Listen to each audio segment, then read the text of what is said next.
What are the names of your books? So you've written a whole bunch. The most important is Zionism in the Age of the Dictators. That got wonderful reviews from the London Times and Moscow's Izvestia and so on. That's the Strange bedfellows.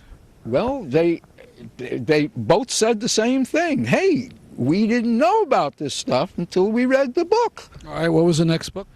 Then The Iron Wall, Zionist Revisionism from Jabotinsky to Shamir. Then I wrote Jews in America Today, which got, are you ready for this, a rave review from the Jerusalem Post. Okay? I think they ultimately fired the guy who wrote the review, but hey, I don't think it was over me, you know. And then my last book that I authored was The Lesser Evil, which is a history of the Democratic Party, which I call The Lesser Evil because I don't know a single full-grown adult who believes in the Democratic Party. You know, they vote for it as the lesser evil to the Republicans. So that became the title of my book. And then, more recently, I edited Jefferson and Madison on separation of church and state. And then finally, my last book was 51 Documents, Zionist Collaboration with the Nazis.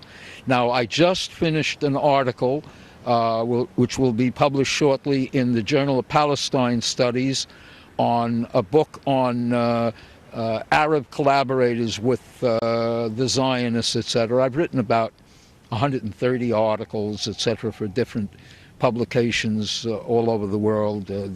I wrote 3 articles for The Nation. I sent an article over the internet, which Final Call, the Farrakhan's newspaper, asked me if they could run it, and I did, etc. And I'm quite proud of that. I mean, you know, it's a very important black paper. I mean, it's read all over the United States. And basically, I see myself as a historian, and I would go further. I would say that now another focus of mine is, which I went to prison as for marijuana. And how long did you serve? You know, you mentioned you got a 1 to 2. 9 months, and I got out because I studied law while in prison, and was able to show that they had put me in prison because of my political activities during they, meaning the University of California, had the court send me to prison for my activities during the Berkeley free speech movement. So I wasn't paroled. They gave me a discharge because what I did was I sent a habeas corpus into a court while I was in prison. And to beat the habeas corpus, they discharged me. Once you're out, the habeas corpus don't work anymore, you know. But there's more I'd like to get into with Lenni Brenner another time, especially his experiences in Ireland and Lebanon. But I want to say this right now about drug reform.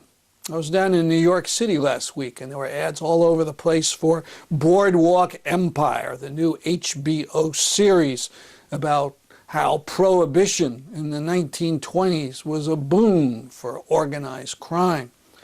Everybody knows now that prohibition was stupid, but there's a total disconnect. We have prohibition now, drug prohibition. We've spent tens of billions in a war against drugs, but America's hunger for drugs has never lessened. And we've turned the Mexican border area into a slaughterhouse. But almost no one is saying that we have to get rid of this immensely stupid and futile drug prohibition. That's our program for today. See you next week at this time. I'm Stanley Heller, and this is The Struggle.